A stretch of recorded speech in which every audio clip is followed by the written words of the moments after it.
Mayor Pro Tem Brown, Present. Trustee Mahan, Here. Trustee Tabildi, I am here. Trustee Padilla, Here. Trustee March, Here. Trustee Lamach, Here. Mayor Kreitz. Excused. Mayor Pro Tem, you have a quorum. Excellent. All right, let's go ahead and stand up and do the Pledge of Allegiance. I pledge allegiance to the flag of the United States of America and to the republic for which it stands, one nation, under God, indivisible, with liberty and justice for all. All right, do we have any changes to the agenda this evening? No changes, Mayor Pro Tem. Wonderful. All right, we will move on then to special presentations. I believe we have our first presentation from A Woman's Place.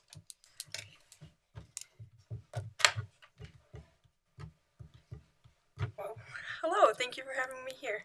My name is Diane Halt. I'm the Executive Director at A Woman's Place. A Woman's Place is a nonprofit agency that we've been around 46 years. We're the only domestic violence safe house in Weld County. And we have a big project happening right now for our capital campaign that I wanted to be able to tell you about. I have some brochures. We provide brochures in 5 languages. I brought English and Spanish with you for you tonight. And why don't we go ahead and start with the video.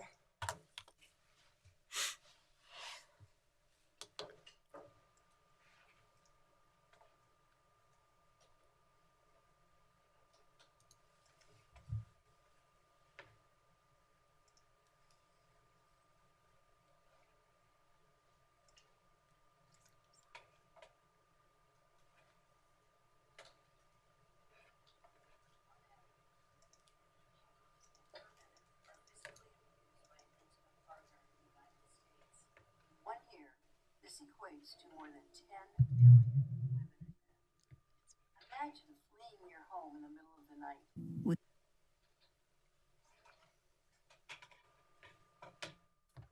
Volume.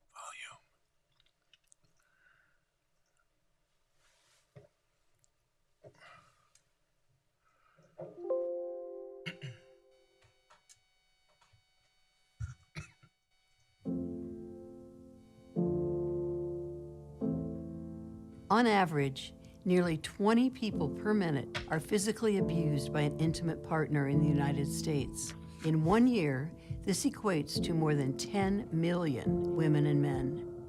Imagine fleeing your home in the middle of the night with nothing but the clothes on your back, only to be turned away because there's no room at the only safe house in Weld County. Since 2019, more than 1,200 individuals, including 213 children, have been turned away from the only safe house in Weld County, A Woman's Place, because it was at full capacity. In 2023 alone, 44 individuals with health conditions or injuries due to domestic violence were denied access due to the lack of ADA accessible rooms.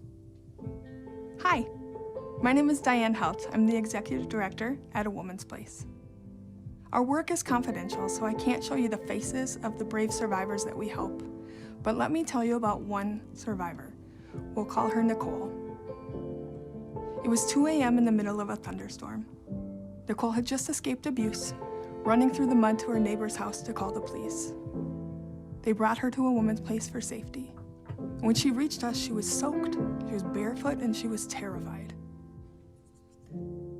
Our staff gave Nicole clothes, food, and a safe place to sleep.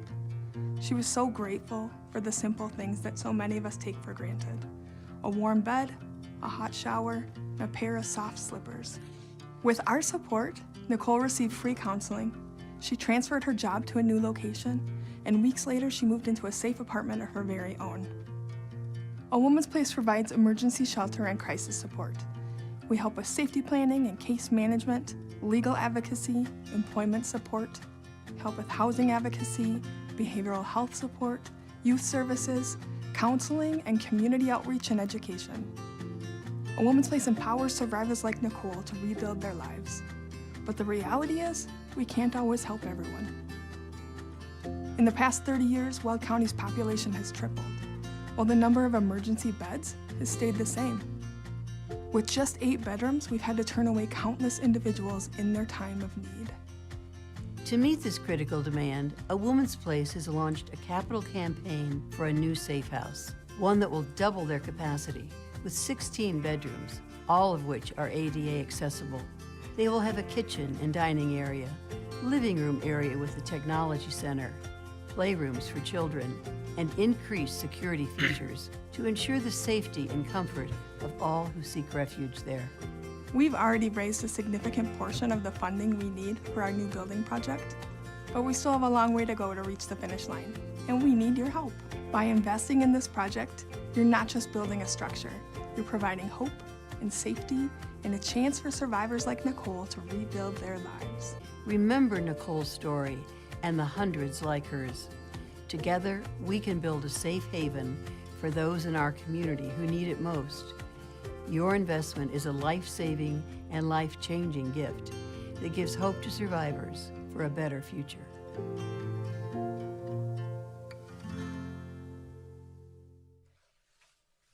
Thank you for taking the time to watch that.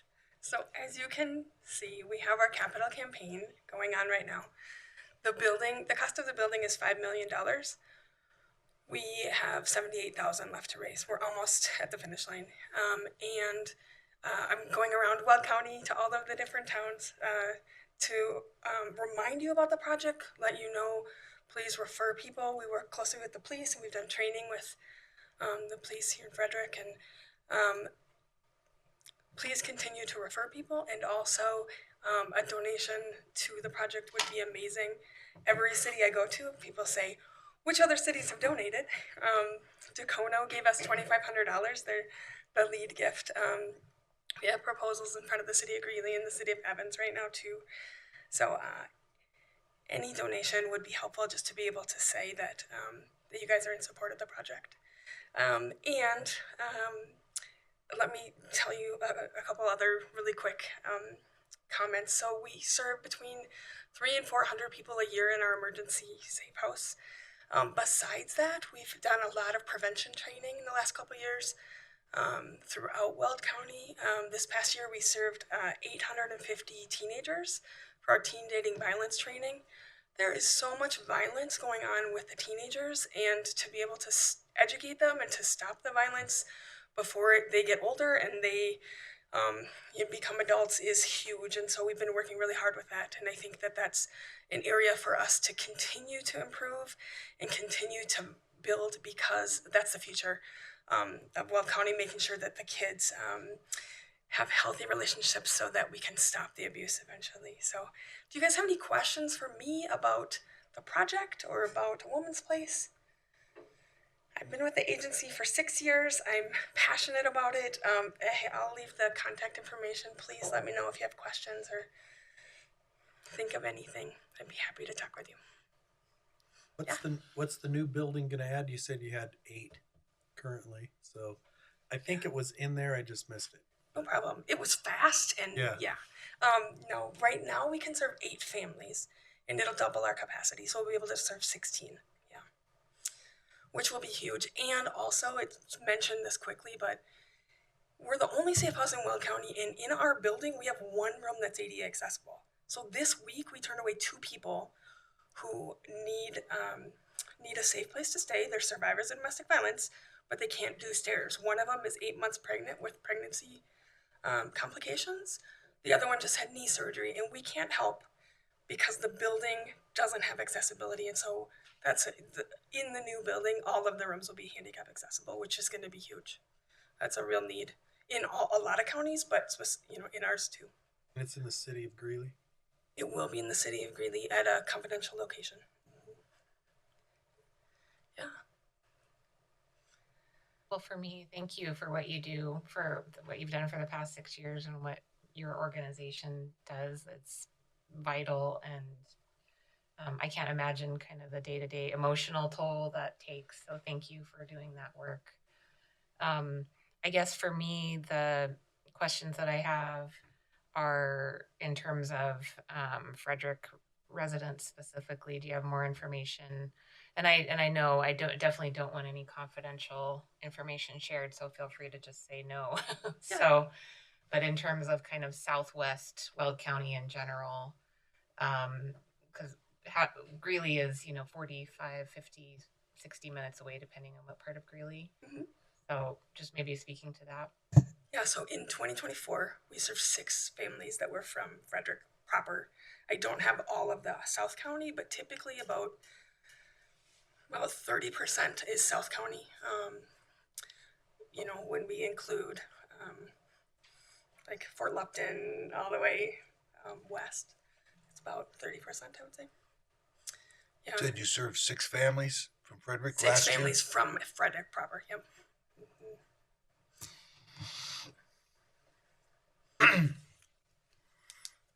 Yeah, and I can give you more data on that. I can pull information from every city that people were from.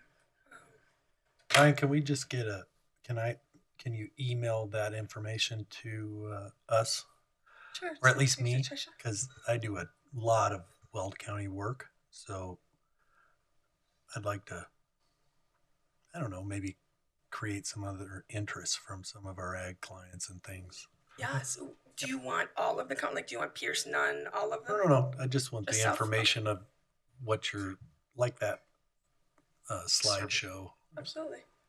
I'll Is do that that. possible? Yep. Yeah, Absolutely. thank you. I have to echo what Trustee Padilla said.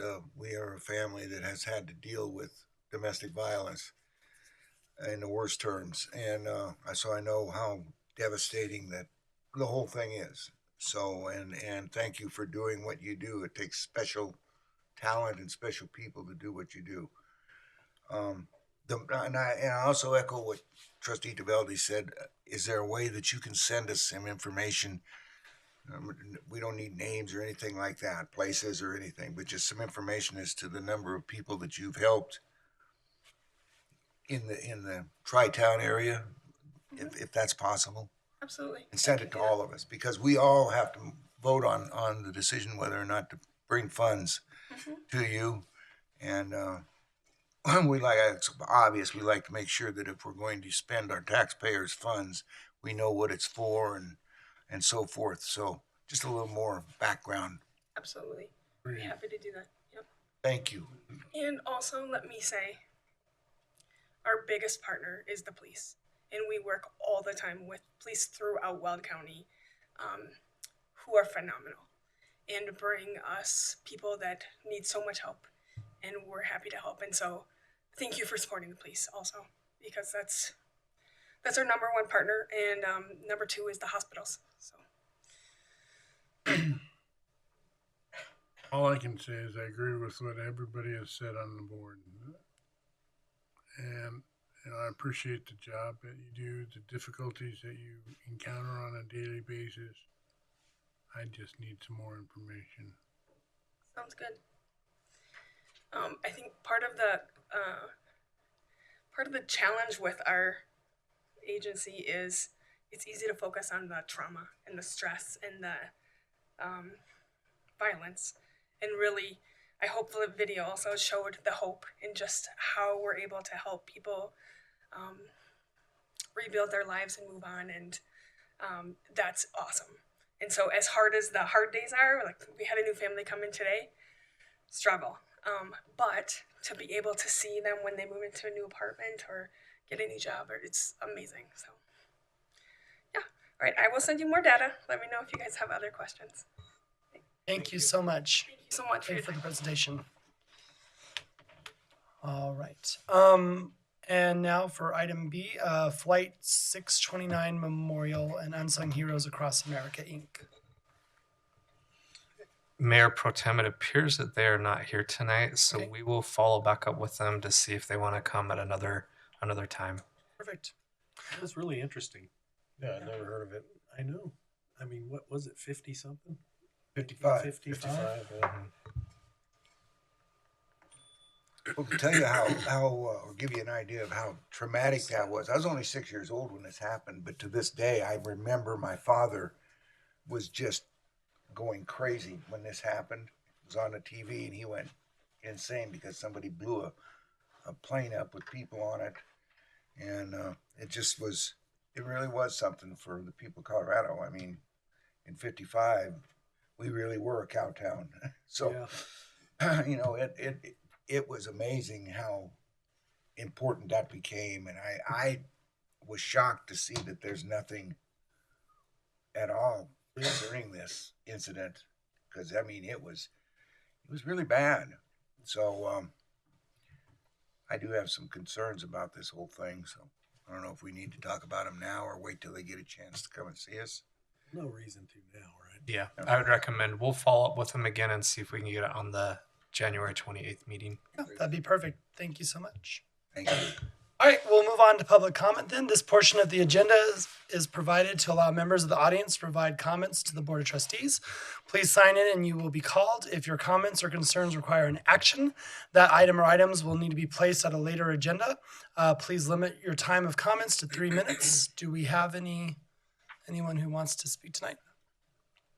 All right, then we will move along to staff reports. Mayor Pro Tem, just one item for the staff report tonight. We are going to look at scheduling a mini retreat in March 4th. So let me know if that date would work. In talking with the mayor, we have some ideas of potentially doing similar to what we did with the National Night Out and doing a windshield tour within the town and breaking it up into quadrants and having a board member and some leadership team up and each kind of just look at the town of Frederick from the lens of the windshield and kind of like a cleanup day, and then come back at a subsequent meeting, probably on March 11th, and then discuss, mid, short, and long-term opportunities that may exist there from a resident view, from the board's view.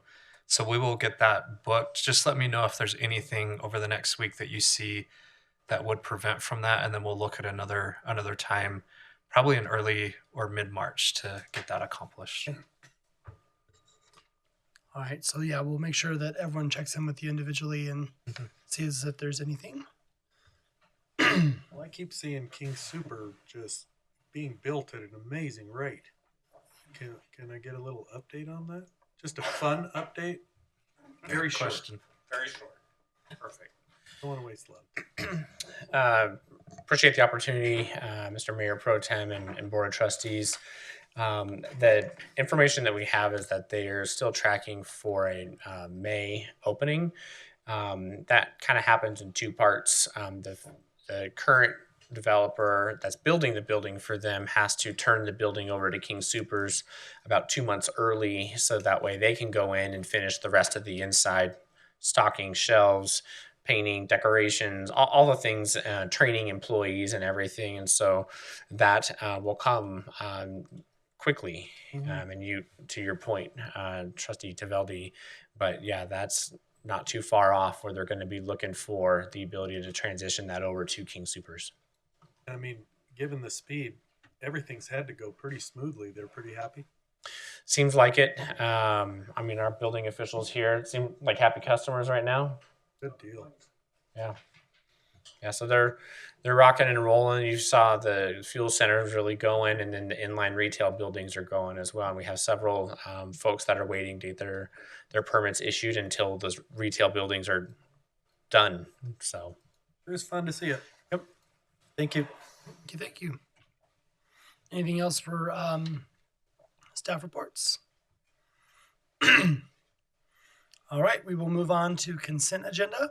Consent agenda items are considered to be routine and will be enacted by one motion and vote. There will be no separate discussion of consent agenda items unless a board member so requests, in which case the item may be removed from the consent agenda and considered at the end of the consent agenda. Are there any items or any that anyone wishes to remove, or any other actions concerning the consent agenda items? No. Anything? I don't have nothing. Yeah, G. When G comes around, I have to. That's part of the consent agenda. Yeah. G is part of the consent agenda item. Yeah. Yeah. And when we get to that, I have to recuse myself. So we're there. We're there? We're there. I didn't know we got G. G. There. G. Sorry, guys. So Trustee March is going to recuse himself from the consent agenda. Otherwise, some direction. Mayor Pro Tem, I recommend we approve the consent agenda as written. Second. Motion and a second.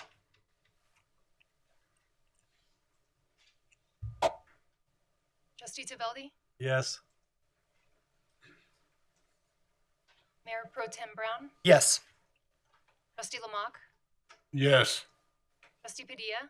Yes. Trustee Mahan? Yes.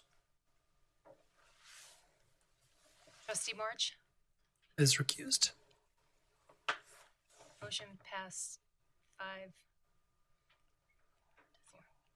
4-0 with 1 abstain. 5. We're 5. 5-0.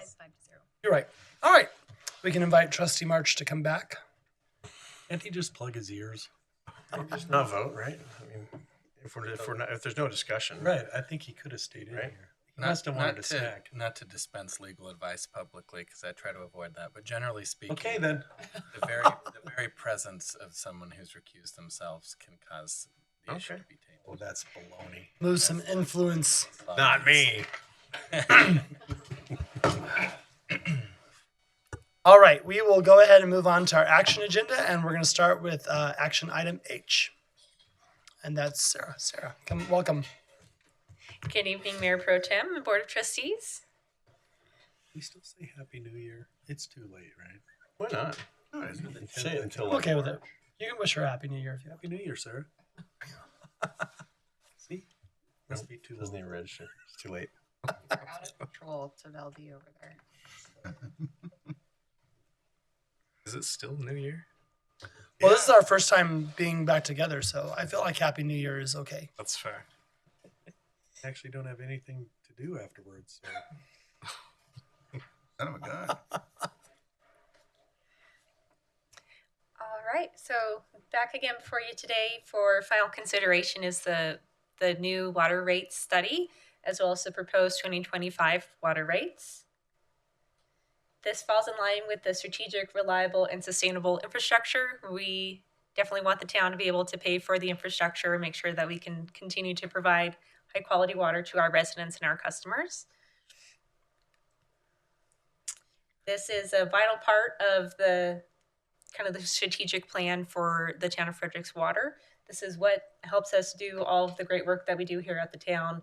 It funds all of our water infrastructure improvements, all of our water supply acquisitions and protections, and it also supports the work that we do with the town code, making sure that we are following best practices and being good stewards of our water. Most importantly, it helps fund those raw water master plan that was recently approved, as well as the potable water master plan that was approved last year, and the capital improvement projects that fall out of those plans that identify how we need to improve our system into the future.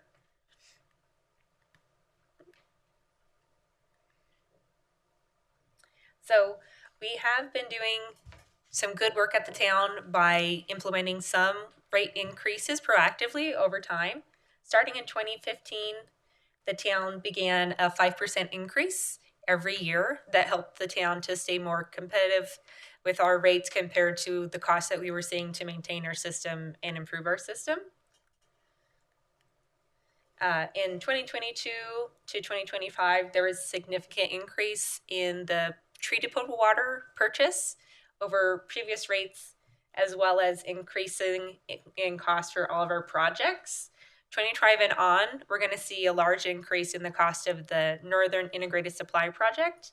That is a big portion of this rate increase funding that project and making sure that we can still participate in that, as that is a vital part of our water plan in the future. That 2,600 acre feet goes a long way for our future water supplies, as well as covering again that treated water rate increase. So why now? Like I said, to fund operations and maintenance of our system. Without adequate funds, it's hard to keep our system up and running, and something that is so important to public health and safety. We want to make sure that's in good working order and we have funds available to improve as we need. Implementing those capital improvement plans, paying our costs to Northern Integrated Supply, as well as maintaining the 180-day operation maintenance reserve that helps us to be able to make some improvements in the event of an emergency or an issue with funding, and purchase water treatment. So background on the water fund, it is an enterprise fund. That means that it's paid by our water rates and fees. We do not gain money from taxes for that fund. And it's also very important for us to be an enterprise fund to be able to participate in that NIST project. That is a requirement to participate in that. This is a really important diagram to explain how our cash reserves will significantly decrease over the next 10 or so years as we start paying more for those NIST payments as well as the capital improvement projects. So the taller blue line here, that's our estimated end of year cash. That's what we're estimating based on this plan to have available. And as you can see, our target reserves are going up. That means that our costs are going up. So based on our projected costs that we work through with our consultant, we start to converge pretty quickly on having our reserves meet the end of year cash. And that's with that rate increase. If we do not implement that rate increase, the town is going to be in a really bad position towards the end of that graph where we will not be able to pay for the costs that we're going to see in the future.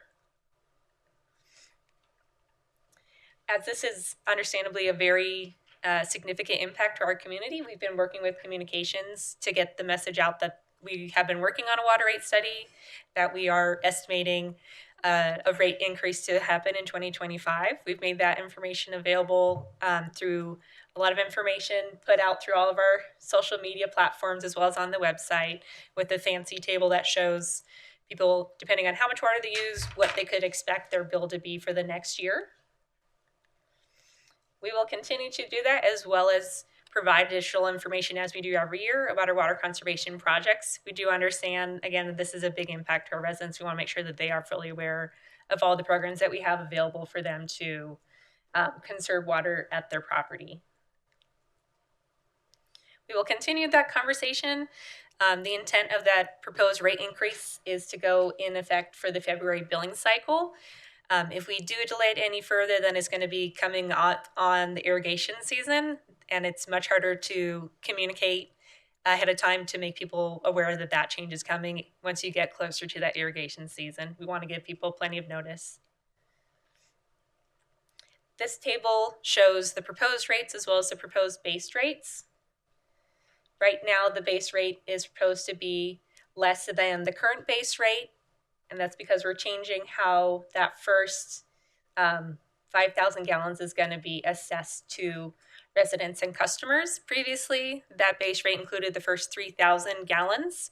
That was intended as a way to help people on a fixed income, but most of the people on the fixed income that we've seen for those smaller properties, they're typically not going to be using that much water. So this will help people who are using less water control their costs more than that previous rate structure. And people who are using more water and have a higher impact on the town system, they're going to be paying for that higher impact on the town system.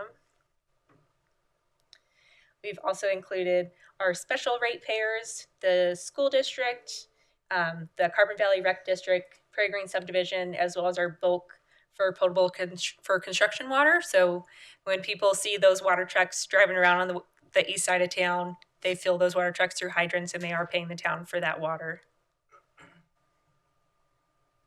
Are there any questions on the proposal before you today?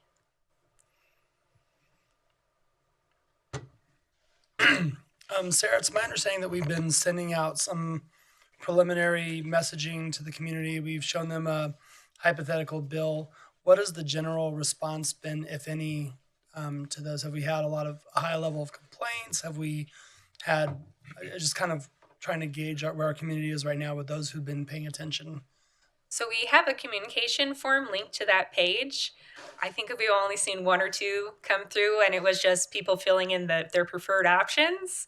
But there weren't comments of, I need more information, like we had seen with that previous, before we had those numbers available to the public. Renee, I don't know if you've seen any more through the social media. I haven't seen any come across my desk. No, the bulk of the communications was surrounding needing more information. So once that information was available and we pushed it out, we hadn't had any comments, negative or positive. Okay. And Mayor Pro Tem, if I could, Sarah, could you maybe just provide a quick summary of the work and outreach that's been done over the last probably 6 months in terms of what we've done in communicating to residents? Just as a summary, that might be helpful for those that are watching or the public. Yeah, so what we started with was just a basic page on our website that we typically do for these larger projects to say, hey, we're going to be doing this water rate study. This is some information about this study. And as we got closer to that draft report, we provided more information from that study, as well as that initial estimate for where the town would fall within the communities. We had that graphic up to help people understand contextually where the 3 options that we proposed to the community, where those would fall, to gather some feedback from them. A lot of that feedback, like Renee said, was they wanted more information about the costs. And as we had those numbers refined down where we were comfortable sharing that information, so we weren't changing it a lot on the public after we've provided that information to them, we made that available. I think that was in November or October. I don't remember. I'd have to look back. But that information has been out for a while now. And like Renee said, we haven't gotten much feedback, negative or positive, on that information. We did that after the November 12th work session. Right. Any other questions, comments, concerns? I appreciate all the work and where it ended up with, at least the comments. I think it says 50% of folks wanted option 2, which was simplified, which I think makes the most sense, rather than having some change and then on top of the change having it a complicated structure. So I'm pleased with where the preferred recommendation ended up, and the website has really plain language, and so I think the webpage is really well done.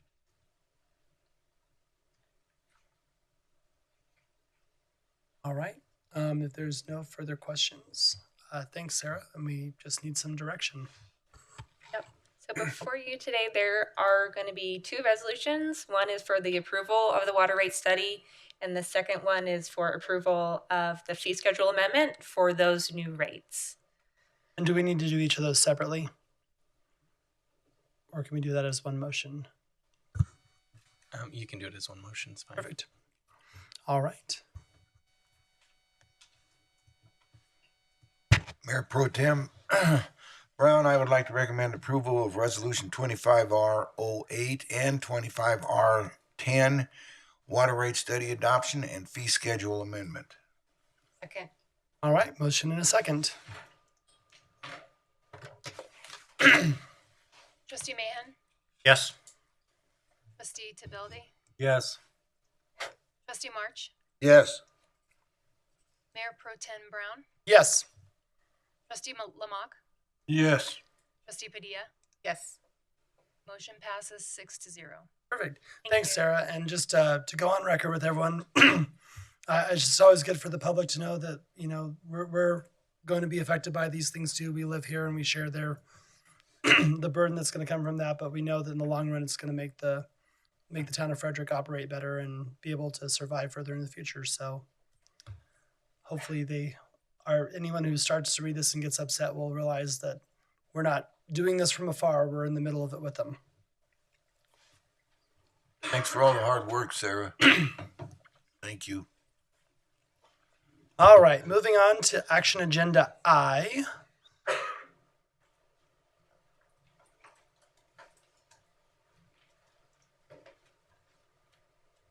Hello. Good evening.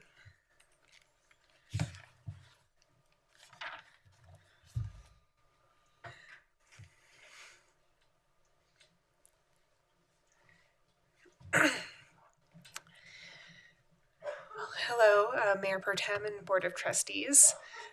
Tonight, one of the things I'm here to present about is an update to our water reservation and allocation policy and setting of our 2025 water allowance.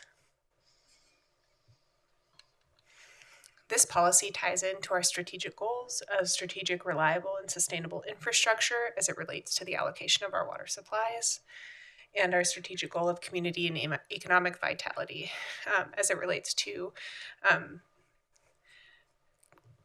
allocating water in alignment with our community's vision. During this presentation, I'll be going over some background regarding the policy and our water dedication requirements. I'll be going over our recommended changes to the policy, some background as it relates to our water allowance, and then the 2025 water allowance.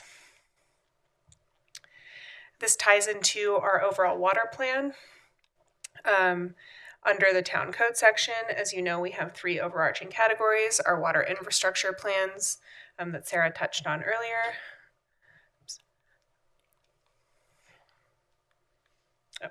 Our 3 water supply plans and updates. Oh gosh, this doesn't seem to be working very well.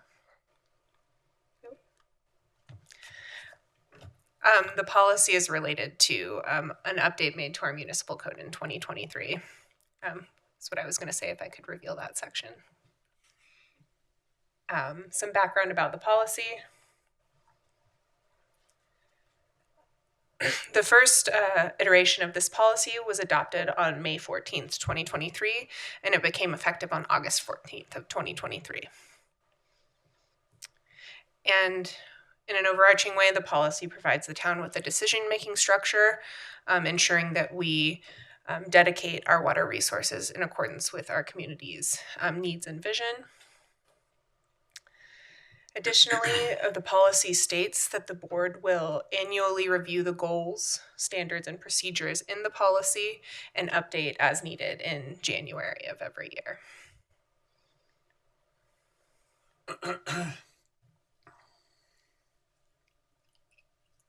The updates I'm presenting about tonight were, I got input from planning, engineering, and economic development. And out of that came 3 updates that we're recommending. The first of which is clarifying some language in the policy. As we've previously discussed with the board, the town plans to do infill allocations administratively. We've just worked with our legal team to clarify some of that language. We're recommending amending the commercial industrial infill section to clarify that we want to specify that projects must meet the vision of the comprehensive plan in order to qualify for water through the policy. And we've also updated the infill definition in the policy to mean that it means the development or redevelopment of one undeveloped or underutilized lot that has been platted for at least 5 years, is within a subdivision that's at least 80% developed, that it does not have another water agreement with the town, and it has utilities and public services readily available to that lot.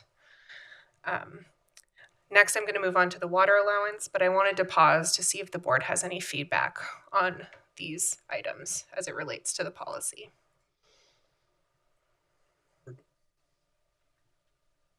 Good. I'm good. Good. Right. Wonderful. I'll move on then. So back in 2023, we also adopted a water allowance, I think I got the years mixed up here. We adopted the first policy in 2024.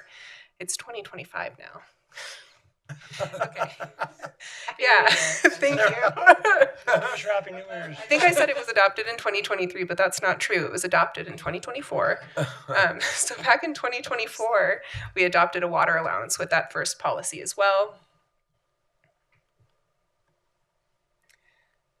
And the water allowance is tied into our water dedication requirements that were adopted. Those were adopted in 2023. And those new requirements identify that the town can set an amount of water available for development projects. That update is also what's linked to our water reservation and allocation policy. It identifies that we can identify eligible projects to make water available to.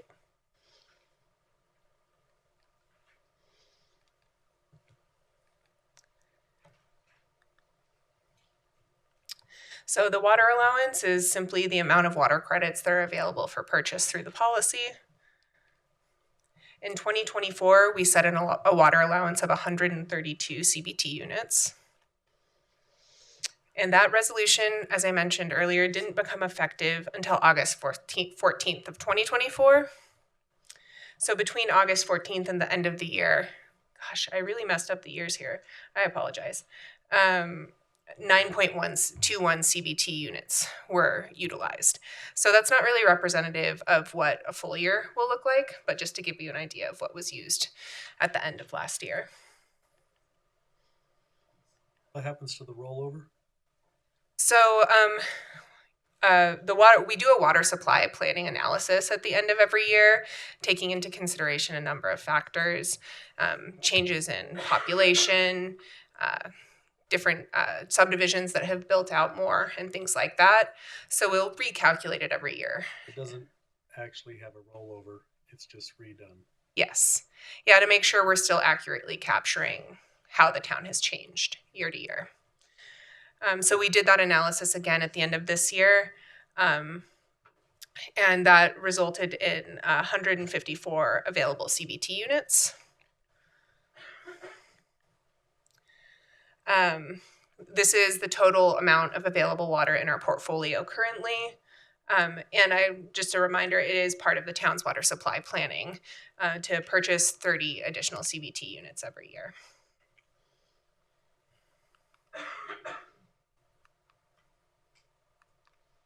That 154 could be used for what we talked about, the infill. That's that water, that allocation is meant to cover some of that, right? That's correct. Making sure I'm understanding it all. Mm-hmm. So staff recommends that the water allowance for 2025 not exceed that 154 available CBT units. And the decision we're asking the board to make tonight is what that water allowance will be. If I could interject, perhaps the question that you're having is they don't necessarily roll over in a cumulative sense. It doesn't go from 144 to 156, totaling almost 300. Right. I was just but whatever's not used is available the next year potentially to be allocated again. And anything that had already been on to the point was in the 9.21. Okay. But if 100 in 2025, if 100 of these 154 get utilized, then in 2026, the likelihood of it being 154 would be very small unless we do a lot of purchases. Yeah, and the water supply planning tool we use, if demographic factors change in town, like not demographic, but like density to household, changes significantly year to year, that could significantly impact the amount of available water. So I wouldn't recommend looking at this like, okay, if we use 54 CBT units this year, that 100 will be available as part of next year's calculation. That could change, yeah. This is just to make it easier to do some of the simple projects without having to go past things to allocate and vote. Right. Well, it makes it so like an infill development, if it's a single residential lot, they're not having to go through the process to purchase a CBT unit on their own because it's kind of a hard process. Yeah, and as it relates to infill for both residential and commercial, there is a limit in the policy to how much water that could be purchased for those projects. So for residential, it's 1 CBT unit, and for commercial, it's 3. And get a car wash come in and take. Exactly. Yeah. I knew all of that, just double checking. So always good to double check. I didn't know all of that. I assumed all of that. So. But now you know without a shadow of a doubt. Well, maybe a small shadow. If you had a crystal ball, how many requests will come in for 2025? For infill or just in general?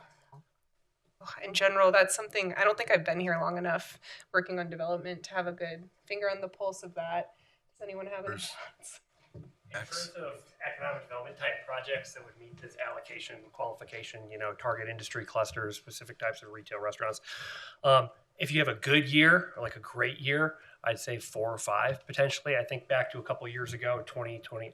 I did this literally yesterday, where I told Sierra that last year was 2023, so I totally sympathize with that. But in 2023, we did about 5 or 6 of our administrative incentive policy. In 2024, even though we're out there, we're moving around, the market's a little bit different, a little slower. We did about 2 or 3. So it could fluctuate anywhere from 2 or 3, 5 or 6. If we have a great year, maybe a little more than that if we have a great year. But yeah, hopefully that's helpful. 2 or 3 CBT units? I would say requests from specific types of projects that would fall. Commercial would be 3. So. In terms of from an economic development standpoint. Yeah. Okay. And just generally, I mean, those projects could require a lot more water than an infill project. So it would all depend on how much we're able to accommodate, would all depend on what those projects are. Good. Thanks, Max. Thank you. I think Is there a risk with authorizing all 154?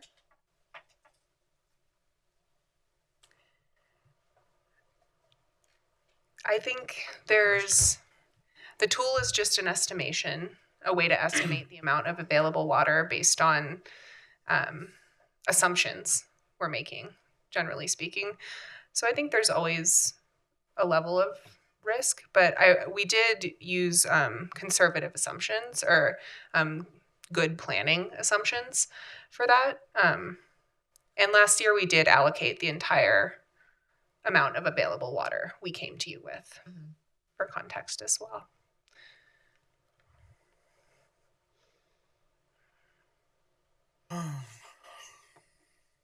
And of course, I don't think I reminded you in this presentation, but everything would be coming to you to approve except for those small infill projects. So as we would come to you with projects and present about these water allocations, I would go through the amount of available water in our water allowance as part of that to give you context. Okay, that was my question. So even though we're allocating it, we're not necessarily approving it per project. That still has to come before us. Absolutely. On a case-by-case basis to approve. We just are saying we don't want to allocate. We're allocating this much for us to consider over the course of the year. Correct. Okay. And it allows us to brag. Allows our economic development to brag. All the water we got. Yeah. I talk about it a tremendous amount, and it is a great tool, even though we have a lot of people that don't utilize it. It's one of those things that's a nice tool in the toolbox that even talking about it gets people talking in the development community, really. Good. I like bragging.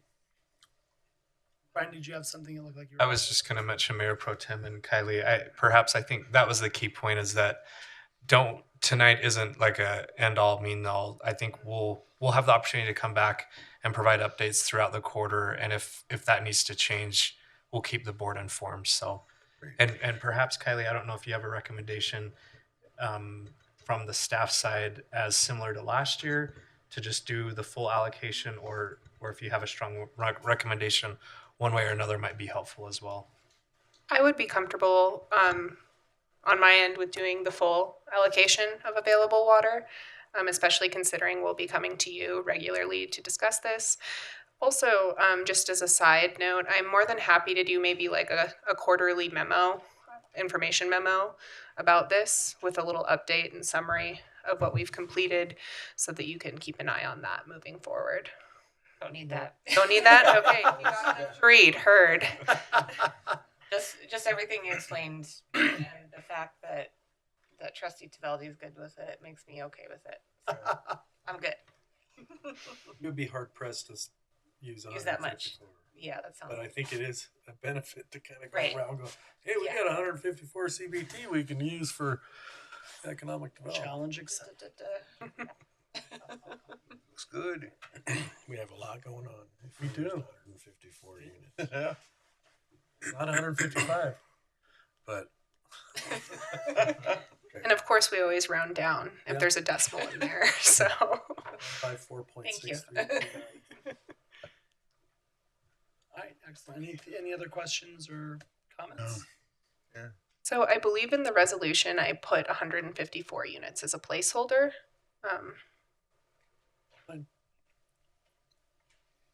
So it doesn't sound like we have any additional questions. We have our recommendations here. Mayor Pro Tem Brown, I move that resolution 25R04, amending the town's water reservation and allocation policy and setting a water allowance for 2025 equal to 154 CBT units be approved. Second. All right, motion and a second.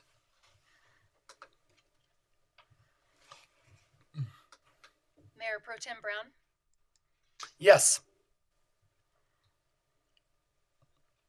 Trustee March, Yes. Trustee Tebaldi, Yes. Trustee Lamont, Yes. Trustee Padilla, Yes. Trustee Mann. Yes. Motion passes 6-0. Outstanding. All right, thanks. And then I guess we get to see you again for item J. I'm going to stay right here. We'll just roll on into it. Okay. I'm at least glad I got the years right on this slide. It's all right.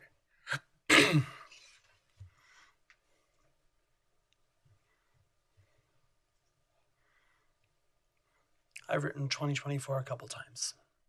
Just gotta change that mindset. Working in a bank, it is the worst. Oh, I bet. Because it's for like checks and stuff. It's stale dated. Like we can't accept it because it's a year old, even though we know it wasn't just an error. And my second and last item for the night is discussion of amendments to Municipal Code Chapter 18, Article 4 concerning design standards and construction specifications. And this ties into our strategic goal of strategic, reliable, and sustainable infrastructure, as it will allow us to continue to keep our design standards and construction specifications up to date. I'm going to go over the purpose of this update, the recommended code amendments, and next steps, the process for those updates. So for context, the design standards just establish requirements that will ensure good quality construction and maintenance for our public improvements. They're very important to all of our development projects and to maintaining our infrastructure in town. And just to throw out some examples of what some of these requirements might be, they're very specific. This is an example of one from our streets section that concerns asphalt patching for street excavations and identifies specifically that they don't want those seams in the wheel path of vehicles traveling down the lane. We have another one from our water section that identifies that if there's not 18 inches of vertical clearance between a water main and a sanitary sewer, there are certain additional things that would need to be done to ensure we've got safety, sufficient safety in those areas. So kind of really in the nitty-gritty of stuff that we do in town. And historically, the town has at times codified some of those amendments to the design standards. So although the design standards exist as a document that is separate from the municipal code, we've codified some of those standards into the municipal code, which has made things a little bit messy, not a typical practice. So that's one of the things we're coming to you to fix tonight. And once we take that kind of messiness out of the code, that'll allow for administrative approval of updates to be made to the design standards to be able to more efficiently keep those standards in line with new industry standards. So the recommended code amendments are pretty concise. I've worked with Christine to generally clean up the language in that section, and also remove the design standard details from the code. And instead, the code will just reference the design standards as a whole. The process for this moving forward is something we've discussed quite a bit internally among different departments. So the new development review coordinator, who will be working under Allie in the planning department, will be managing updating the design standards and construction specifications. The edits will be made and reviewed by a design standards committee that will include representation from engineering, planning, parks, and public works, maybe other departments if we come to notice that other departments get affected by the design standards. And that development review coordinator will be leading that committee. And we will be making a change to the design standards to identify that the town manager or designee will be approving final changes to the design standards. Do you have any questions? It's a short and sweet presentation.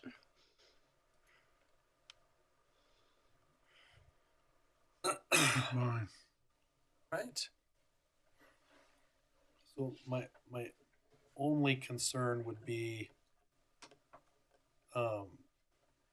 somebody that somehow there's a way that when you've submitted, are those the standards that would apply to you?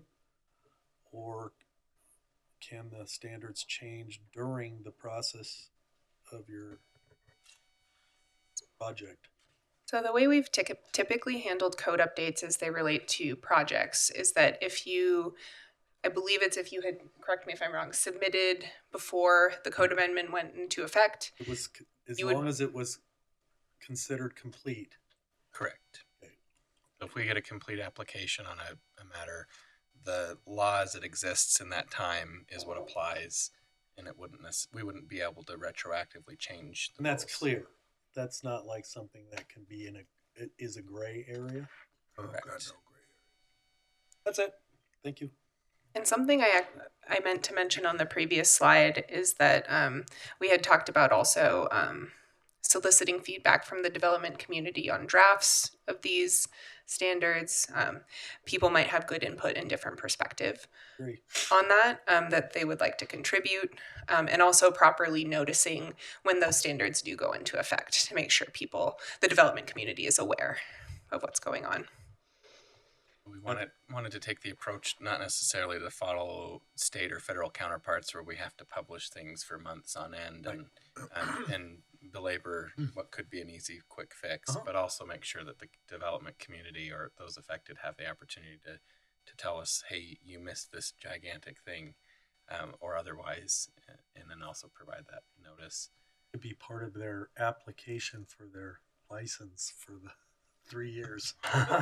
Must review new design standards. No more questions. Oh, yes, sorry.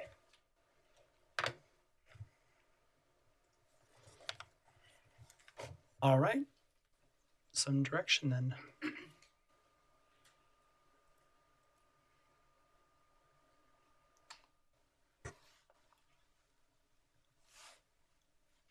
Wait a minute. Mayor Pro Tem, I recommend that we accept the ordinance 1402, ordinance number 1402, an update to the municipal code for Chapter 18, Article 4, Design Standards and Construction Specifications. Second. Motion and a second. Trustee Padilla? Yes. Trustee Lamach? Yes. Mayor Pro Tem Brown? Yes. Trustee March? Yes. Trustee Mann? Yes. Trustee Tabeldi? Yes. Motion passes 6-0. All right. Thank you so much. All right. On to item number K with Ryan Johnson.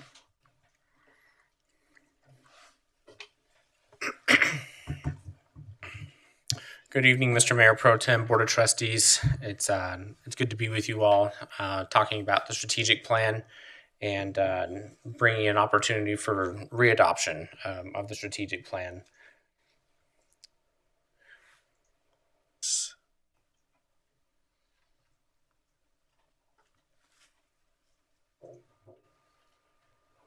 Watching this happen sometimes makes me like motion sick. Seeing all the windows. I don't know if it's that way for you. Cool.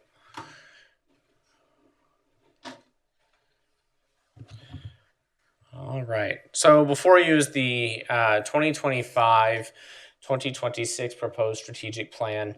The team worked with you all throughout the course of several mini retreats over the course of the summer and the fall of last year. But before we wanted to get into that, I wanted to just kind of take a minute to kind of show you and the public, for anybody that might be taking a look at that, what that looks like currently when we have the strategic plan. And people want to go look and see where that public dashboard is. So if I have, does the keyboard work, Emily? Or do I need that keyboard? Perfect.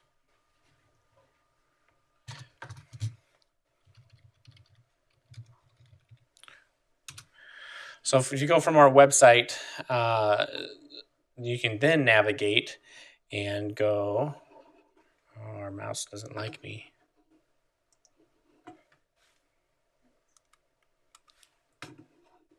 There we go. And this public dashboard is something that the team worked on getting published last year when we worked on developing Invisio, our strategic planning tool, so we can measure performance.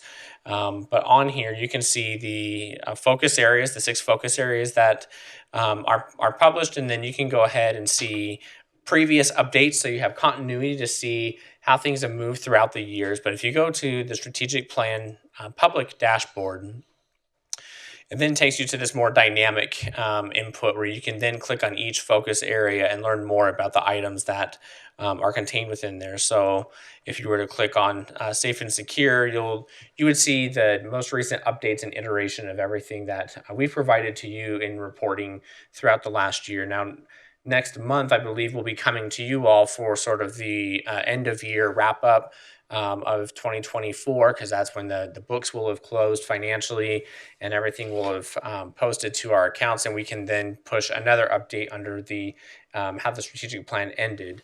But what we would do if the strategic plan gets readopted with the changes that were contained in your packet is that we would then refresh the focus area language that was contained in your packet, refresh the goals and the action items underneath each one. The team has actually already been working on building out all the action plans for the associated items that you previously identified and gave staff direction on. And if that it goes through this evening, we would then work to go ahead and relaunch and republish this as the 2025 strategic plan, and then all of the future quarterly updates that you would get and the reporting would then reflect all of that new content, all of which is contained within the budget. So with that, I don't know, how do I toggle back to the PowerPoint then? That cool, thanks.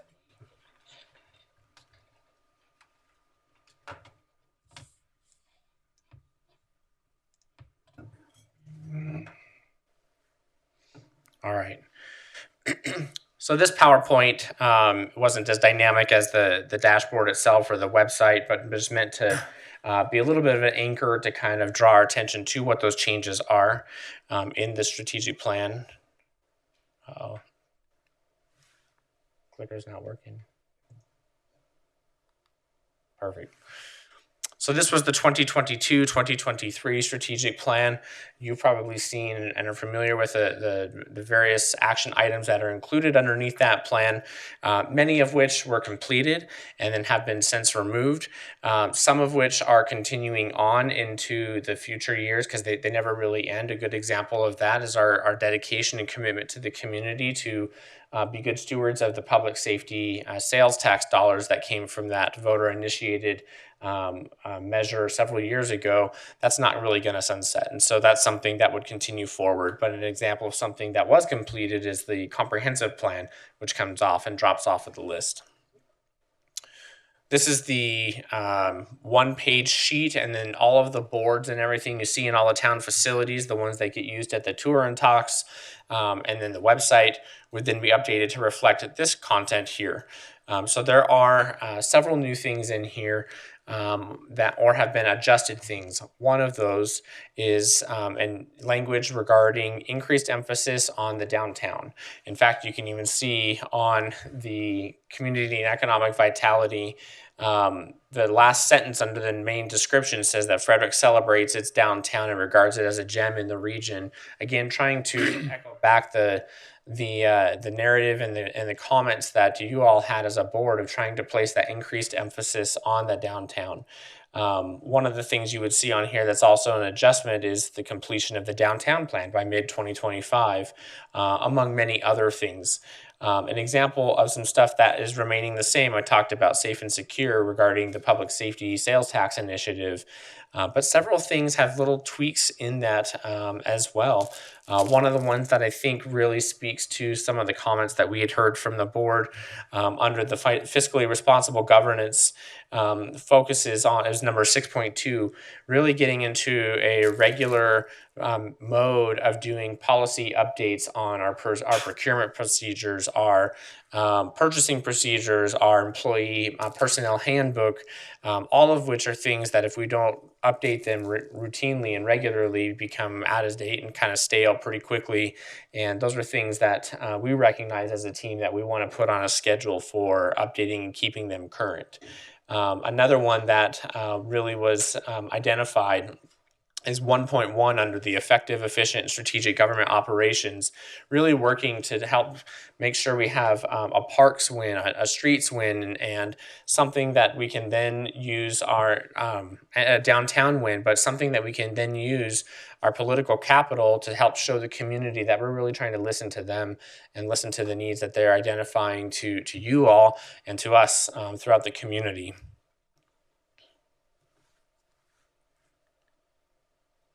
So some of the key highlights is that the focus areas themselves don't change year to year. Some of the content might change a little bit underneath them. Items, an example of an item that's a bit more broad is previously we talked about regional partnerships, but only in the context of our emergency responders. And that language has been broadened and actually been relocated to focus on all of our regional partnerships. And that's why I think we're seeing that now manifest itself through our relationships through like Dr. Cog and some of our other regional partners, because I think we're seeing the need to be more relevant, more visible at that level. So that way we can be influential for transportation improvements and some of the other things that are important and timely. We added the emphasis regarding the downtown, and then I already mentioned that we'd be coming back to you all with an update in 2025 to share with you all the things that have been closed out at the end of last year. The plan, the proposed plan was used as the basis for the 2025 budget, meaning all the things contained in the plan are baked into the 2025 budget already. And we worked with you all throughout the fall of last year to identify those items and make sure that they had a home within the budget. If this goes through and is approved, the team would then update the website, as I previously mentioned. We would then work to update the communication strategy and do a push notification out to the community of where the residents can find this information going forward. And the options for consideration, the board could choose to adopt the strategic plan and the resolution as presented. You all could choose to make some modifications to that plan, or you could choose to direct staff if you wish to bring it back at a later date with hopefully some proposed changes so we can bring that back to you all for future consideration. With that, I'll be happy to entertain any questions that the board might have. I have lots, but I don't have to go first. Does anyone else have Please go a question, first. Brianna? I think you can lead the charge on that. Okay. First of all, I just think it really helps an organization to have strategic alignment, and this is just done really, really well. So for all the employees that have participated, the dashboard and everything is really well done. I think it means a lot to staff to know, the budget is in line with the priorities, and it does help for prioritization across the year. So well done. And And then focusing on the downtown, I really appreciate taking that feedback into account because I know that'll be a huge focus area. I don't want to edit the plan or have any changes. I do, in terms of Frederick Recreation Area Master Plan and 2.1 and a little bit around 3.1, increasing accessibility. Part of that master plan was to make some ADA improvements around FRA. Yep. I would really love for that to just happen sooner rather than later if we could get funding or whatever. And just kind of a personal story is that I was walking around the lake and I saw a man pushing a woman in a wheelchair, and they got from the parking lot on all the ADA accessible things all the way across the bridge to the end of the pavement, and then the wheelchair couldn't go on that gravel road. And so that woman in the wheelchair couldn't go see the lake. And I know that's on our list. I know that's a high priority, but if we can think about accessibility in terms of the digital accessibility, but then also accessibility for our town amenities, something really highly used like FRA, and maybe figure out, what if the funding can line up sooner rather than later there. And then the other item just on regional partners and regional partnerships, I think I really love recentering that and refocusing that, because the reality is we can't get the huge funding amounts that we need to get without having regional partners for our transportation. So that's more a comment than a question, but I appreciate. Cool. I think you're going to say the same thing I did. Mayor Pro Tem and Trustee Padilla, just real quick, in regards to the Frederick Recreation and in regards to the plan in total, we want to keep this plan fluid. So just because it's approved tonight, we're still going to use the mini retreats. We also have the parking lot up there, and there's, I think, 4 items up there that we need to talk about. So feel free to always feel like we can amend and change it. Parks will be before the board on the 28th with the final adoption of the plan with the phases. And I would also suggest during that meeting, we could I can even have Colby prepared that as one of those phases with the ADA, what could we do to make that happen in the next year, or whatever the board wishes. So there's an opportunity there where we can integrate that and then revise it and put it in the plan as well. Yep. That was exactly what I was going to say. Is we just ran through that presentation this morning. So your timing's pretty spot on. Maybe tuck that aside and we can work on that with the team as well and make that productive on the 28th. I know that I have proposed and talked about the ADA availability and accessibility to that park and everything that the other parks that are going to be proposed. And we wanted to talk about ramps that were easily pushed up to the lakeside from the parking spot, things like that. I know that those thoughts have been taken into consideration when I've been there. thank you. Yeah, I think that's going to be super important. And I agree. Point. Trustee Padilla, you mentioned the downtown component. One of the new little things we're working on launching is, just like I showed you that dashboard for the strategic plan, we're actually building a separate dashboard just for the downtown stuff. So all those other projects and things that we talked about with you in a pretty granular level in the fall about the different projects, like the entry banner and the wayfinding signage and all these other things are going to be living within that dashboard that the team is currently building out. And it'll have its own special landing page for it, so that way we can call that extra attention and visibility and not have it be buried. So it'll have a similar dashboard that we launch here in the near term.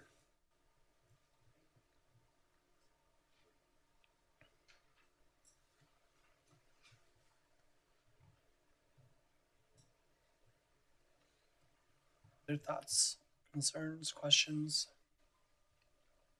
How many of the other towns in our area do anything even remotely close to what you've done with the strategic plan and working so hard on all the different things to give us a roadmap to the future and Sure. direction we need, that the town needs?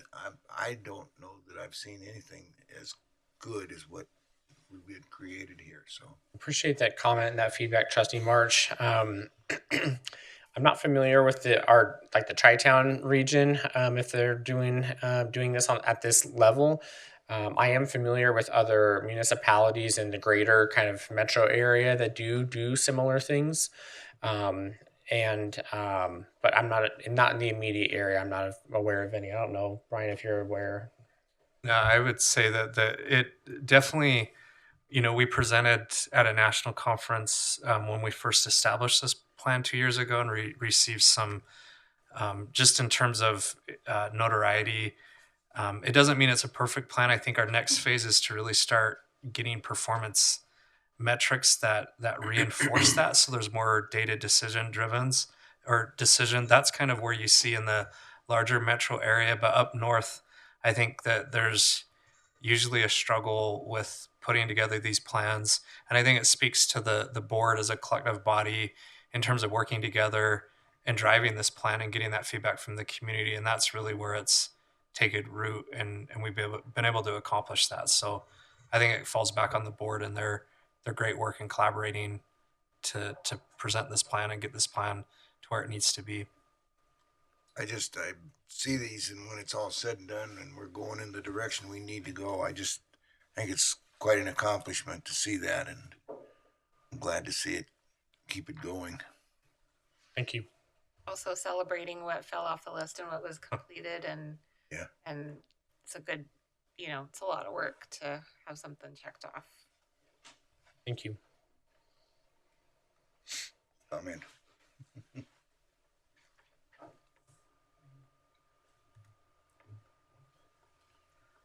All right, then some direction. Mayor Pro Tem Brown, I'd like to recommend approval of resolution number 25R07, a resolution of the town of Frederick approving and adopting the 2025-26 strategic plan. Second. Motion and a second. Trustee Tabeldi? Yes. Trustee March? Yes. Trustee Lamach? Yes.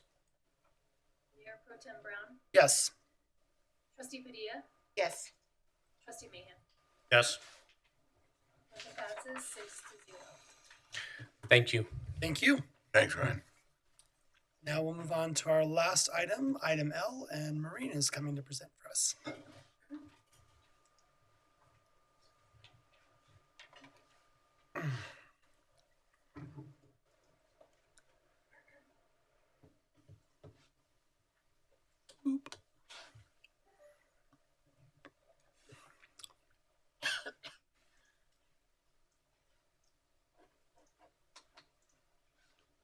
All right, good evening, Mayor Pro Tem Brown and the Board of Trustees. My name is Maureen with the town's planning department. Tonight I am presenting on behalf of the Quick Trip Monument Sign Variance Request. This is in line with our previous strategic plan number 2, promoting both community and economic vitality. So Frederick is a community that fosters economic, recreational, cultural, and environmental vitality and enhances various economic activities, and staff feels that this request is in line with that. For properties fronting on Highway 52, our Land Use Code Section 7, Table 7.12, detached permanent signs, allows monument signs with a maximum height of 20 feet. The proposed location of Quick Trip's monument sign is approximately 16 feet below the average grade of Highway 52, the adjacent roadway. With that, the applicant is requesting a monument sign with a height of 64 feet, measured at the grade of Highway 52. Additionally, the applicant is requesting an increased sign area. Land Use Code Section 7, Table 7.12 for detached permanent signs measures maximum sign area for the mixed-use Highway 52 zone district by 1 square foot per 2 linear feet of frontage for the first 100 feet, and then 1 square foot for every 4 linear feet of frontage. The monument sign would be located on Lot 5 of the Ashton Commons Minor Subdivision and has 508.64 linear feet of frontage along Highway 52. With that, code would strictly permit a sign area of 152.16 square feet. The applicant is requesting a sign area of 925 square feet. This would include a 147 square foot Town of Frederick sign, 4 separate future tenant signs that are approximately 70 square feet each, as well as the Quick Trip sign and the LED gas pricer. The sign is proposed to be entirely privately funded and constructed.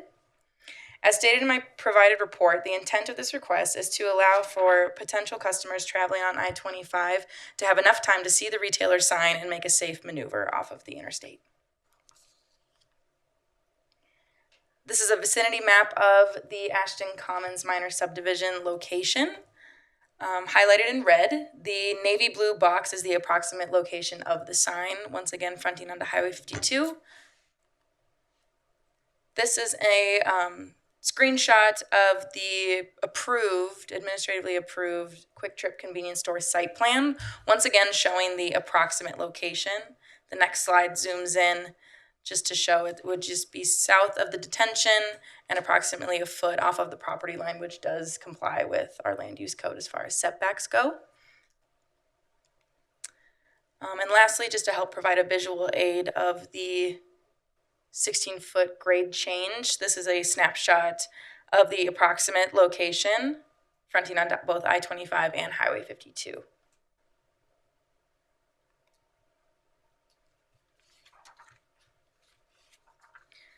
The monument sign design shown here is purely conceptual. The graphic displays the requested height of 80 feet in total, as well as the different sign elements, square footage, and location. Pending the decision by the Board of Adjustment, Quick Trip will be required to apply for a sign permit with the town, at which time the design of the monument sign will be formally reviewed by staff. Working with staff, the applicant has agreed to include the Town of Frederick logo, as well as 4 tenant sign locations on their monument sign. This would limit the number of monument sign at the Ashton Commons commercial subdivision to 1 rather than 5 separate. The property that Ashton Commons minor subdivision would reside on was annexed under the Park and Ride annexation in 2021. The Ashton Commons minor subdivision plat was approved by the board in 2021, creating the 5 developable lots zoned mixed use Highway 52. The MOAPI that is needed to record the Ashton Commons plat will be brought before the board pending finalization of supporting agreements between the town and CDOT. And the proposed Quick Trip gas station and convenience store site plan was administratively approved in the spring of 2024. The neighborhood meeting was held virtually on November 20th of 2023. A local gas station owner and his associate had attended the virtual meeting.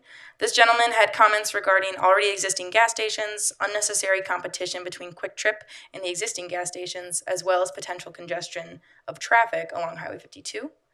Staff had informed the attendees that the plat and zoning for Ashton Commons was approved in 2021, and therefore a fueling station is a use by right at this location. There were no comment regarding the sign variance request at that time.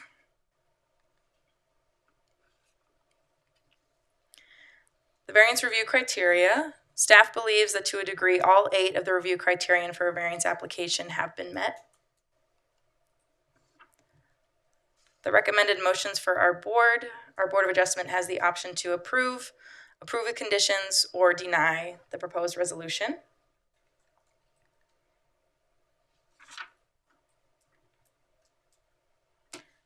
Staff's recommendation.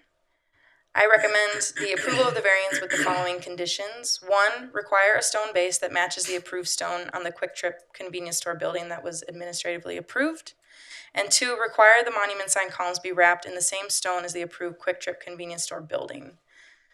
I attached a screenshot of a rendering of the approved Quick Trip store convenience store that was a part of their site plan application. Staff had also confirmed these potential conditions of approval with the applicant in an email last year in October.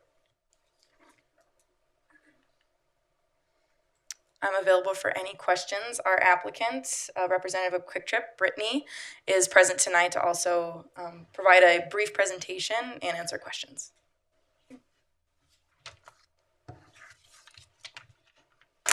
Can we pull up there?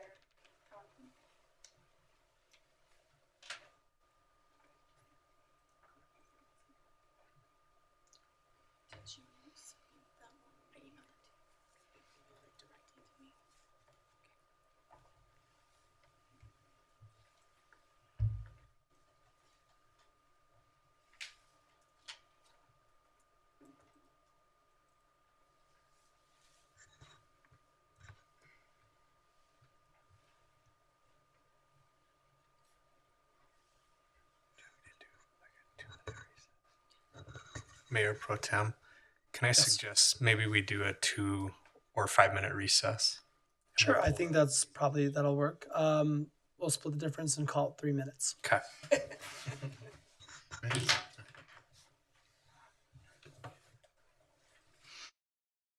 All right. Roll. And we're back. So, good evening. Thanks for having us here today. My name is Brittany Sikorsky. I'm a real estate project manager for Quick Trip.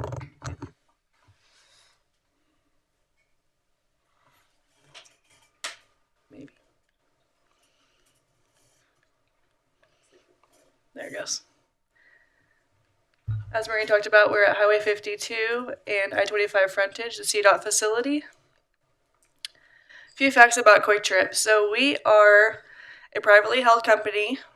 We've been around since 1958. We are not a franchise. That kind of separates us from our competitors.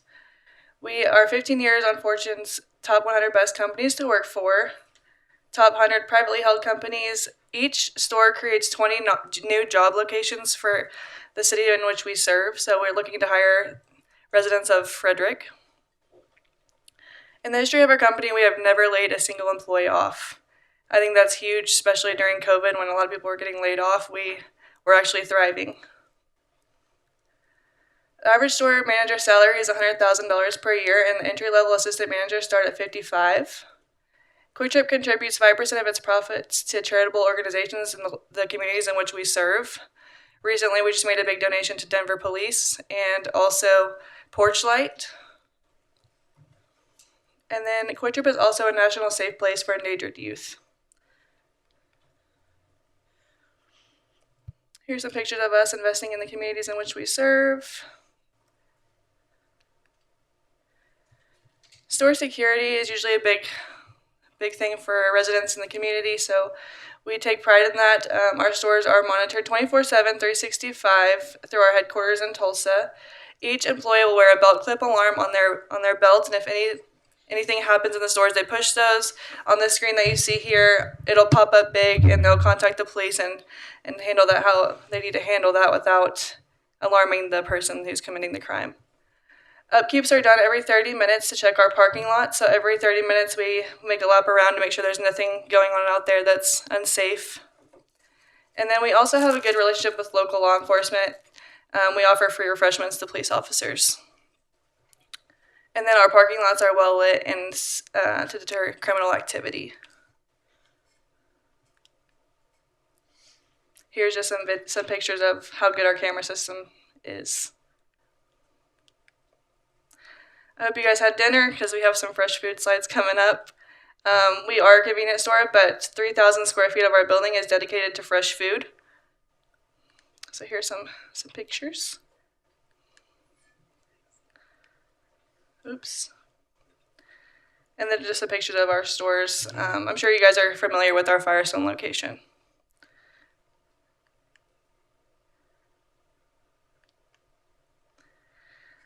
This slide here is my favorite. The purpose of our company is to provide opportunity for our employees to grow and succeed. This resonates with me deeply because I've been with Quick Trip for 11 years. I started out as a part-time clerk and have worked my way up through the ranks to store manager and now into the real estate department. And then this is our founder, Chester Cadjo. He said, if you're not taking care of the customers, you'd better be taking care of the people who are. And that's kind of my role now, just taking care of those store employees and providing those opportunities for them to grow and succeed by getting those stores built. And then I'll just kind of skip through this part. My civil's out today because he's sick, so I won't bore you with the details of that. I just will reiterate the signage.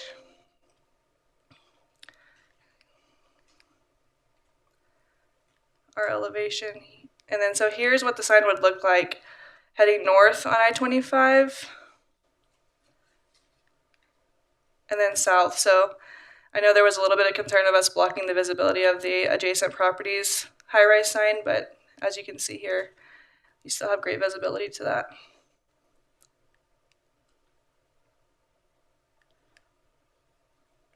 And that's all I have. Does anybody have any questions?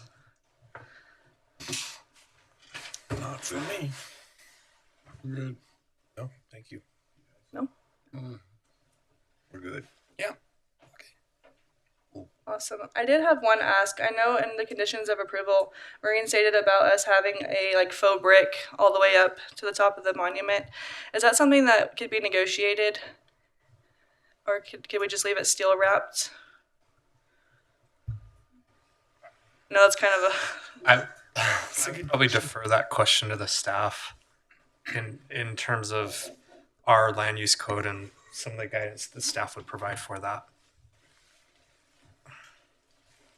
Yes. So the conditions of approval were approved in an email correspondence between myself and Brittany originally. And the reason being is that currently our sign code does not have very robust design standards. And so with the ask being for a much larger, taller sign, staff had suggested with the approval of Quick Trip's design team that we would have these conditions of approval just to get a better quality sign in terms of its overall look. So that was the origination of it. But tonight, our applicant is asking if the specific condition of wrapping the columns could be not considered. And so if you go back to the graphic, which is just a few slides back, it would look just like this, specifically like that. Okay. We're really just worried about the safety aspect of putting faux brick panels up there, and just with the wind and them falling off potentially. Or we can even paint the columns, but we're just kind of worried about the faux brick all the way up. I'm not the best person to ask for looks. I was actually, when you mentioned that, I was trying to think through if I've seen anything like that. And the only place that I was reminded of that style is going down to visit family in Texas. I don't feel like I've seen a lot of that here, but again, I'm not the right person to ask for aesthetics. I think as long as safety considerations and general aesthetics, that we're not looking for something that's an eyesore. I don't personally think that this is an eyesore. I like the idea that the base of it matches what the building's going to look like, but that's just my personal opinion. I don't see a problem, but I'll leave that up to the board if there's any other thoughts on that. This picture is what you're asking to do, right? Yes, that's correct. I mean, I also appreciate that our town logo is up there. I don't see that a lot of people do that, so I think I appreciate that. That'll be highly visible and seen. Definitely. What is the purpose of the faux brick that we're requesting other than the appearance? Is it add structure, add strength? Trustee Lamock, it would specifically be an aesthetic ask, mostly because the whole reason for the taller sign request is because the site is so far below grade from Highway 52. And so the stone base may not be as visible, which triggered the conversation of potentially creeping some of that stone element further up the sign. And we could do that. We could raise this up further for that aesthetic. Originally, we were showing the Firestone here, the Frederick sign here, just like the Firestone sign is. But I, as a concession, was like, what if we put it up higher so that people on the highway will know that they're entering the town of Frederick? And so I can bring this up higher where you could see it if we could not take the brick all the way up. But it doesn't look like the brick would go all the way up, right? Just be I where don't it's think that it's that big shown a right deal. there. No, and I get your concern. I don't think most people would notice if you did. I think this is the standard look. I think that's something that we could. I feel comfortable saying that we could make that concession and not have it go all the way up. That's me. Issues with it. Is there anyone with big issues on that? My only issue is are you comfortable if we allow that, Maureen? Yeah, that would be the. Trustee March, absolutely, yes, I'd be comfortable with whatever the Board of Adjustment decides. But I mean, it's not a point. There's not a problem. It's not a problem with me. Okay, so I think we can take that into consideration when we put forward the proposal here. The ordinance. How the heck do we put that as a condition? I think we look. Well, what's the conditions to recommend? Can we go back to the condition page? So we would just we would just eliminate that That's condition. one unique one. Yeah. Oh, one more. I'm sorry. So we would just eliminate number 2. So we would just have really one condition. If they raise the Frederick sign up. They already did. No, that was on the design. The only condition would be requiring the stone base that matches the approved stone on the Quick Trip convenience. Were you gonna try and go higher as a base, or just leave the base the way it is? I thought we said we could raise it. They said that they could if that was something that we wanted. I don't see why it would be necessary. No. Just more to try to. I'm just trying to get clear on. I mean, me personally, I'm just hoping that we have kind of the gas wars that Firestone's been having at that. I would love that personally. Firestone's $199 right now. I went there before here. All right, we need to adjourn. No, I'm just kidding. Everybody needs to go. Yeah, I think the board would feel comfortable with that, and on advisement of staff, I think we could eliminate item number 2 from those conditions. Awesome, thank you. I don't think there's any more questions, so. Mayor Pro Tem Brown, I recommend approval of Resolution 25R09, consideration of a request for Quick Trip's monument sign variance with the following conditions. Require a stone base that matches the approved stone on the Quick Trip convenience store building. Period. Second. All right, we have a motion and a second. Trustee March? Yes. Mayor Pro Tem Brown? Yes. Trustee Lamont? Yes. Trustee Padilla? Yes. Trustee Teveldi? Yes. Trustee Mahan? Yes. Motion passes 6-0. Thank you so much, Brittany and Maureen. Thank you. We just love watching this project coming forward, and we're excited to see it just keep going. Thank you. Thank you. It's amazing when you drive by the CDOT building how just terrible it looks. When you I had a really unrelated thing to any of our business, but I saw an ice cream cone. Do they have ice cream machines at the Quick Trips? Yes, we do. Do they work with a higher efficiency than McDonald's? Excellent. I was dying to ask that question, but I was like, it's just not appropriate within what we're doing. So now we're past that, so I feel good. All right, we're on to mayor and trustee reports. Anything to mention or report before our executive session? Merry Christmas and a Happy New Year. Dan. I had my 2 committee meetings this week, so just real quickly, the Youth Commission is hard at work coming up with something to present and to kind of get more people. They've set a goal of doubling, so going from the 6 that are there to 12 by the end of the first quarter, at least getting their applications in so that they can get reviewed. And then this is going to come down probably in February, but the Arts Commission would like to expand its ordinance of what it's there for. So it's been nothing but visual arts.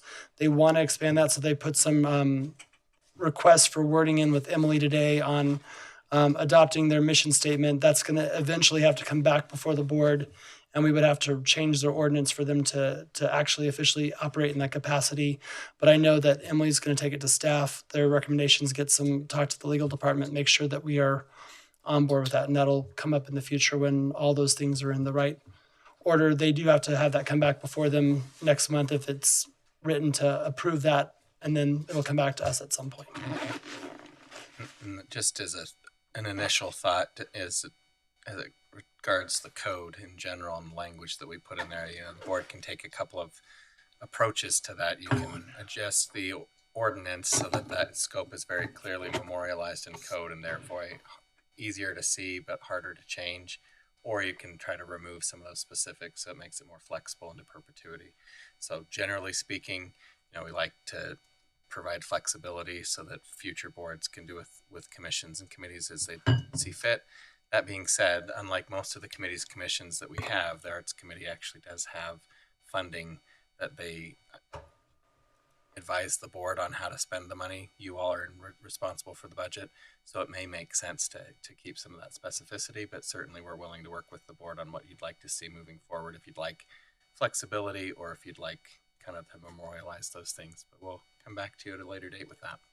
So that's their big thing. They're excited about that. They've got some other good ideas, and it'll be interesting to see what comes moving forward. But you're good. Thank you so much. Feel better. Oh, yeah. Thank you. But that's all I had for reports. Was there anything else? I'll check on you. Well, it is interesting. I think it's tonight that Erie gets their new board and their new mayor. Oh. And it's quite a different change.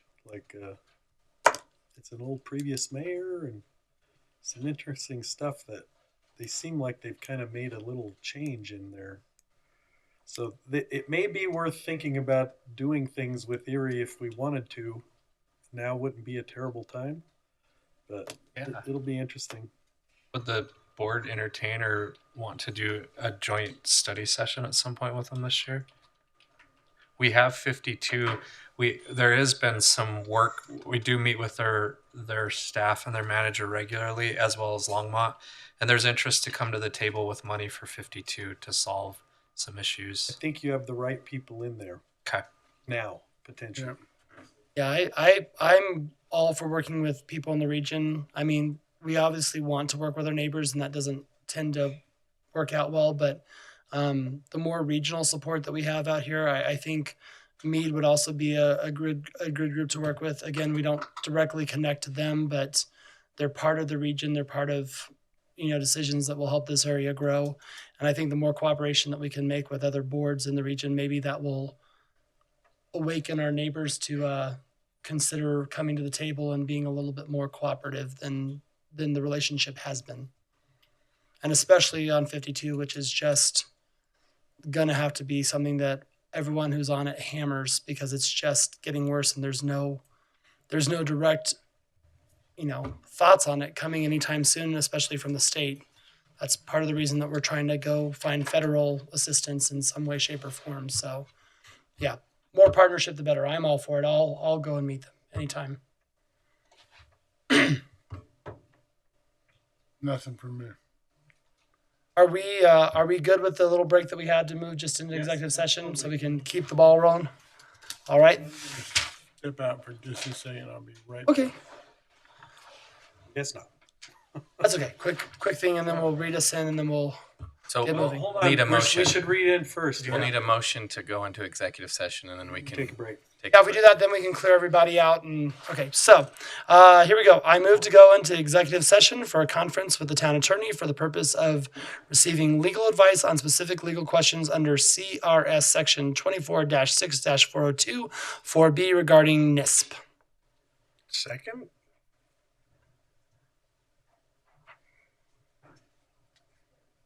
Trustee Padilla? Yes. Trustee Lamont? Yes. Mayor Pro Tem Brown? Yes. Trustee Mahan? Yes. Trustee Teveldi? Yes. Trustee March? He is absent. Motion passes 5-0. All right. Thank you, everyone who was here tonight. We appreciate you. As always, Happy New Year. Can't wait to get to work this year. Got some good things out of us. All right. So as soon as Mark's back, we'll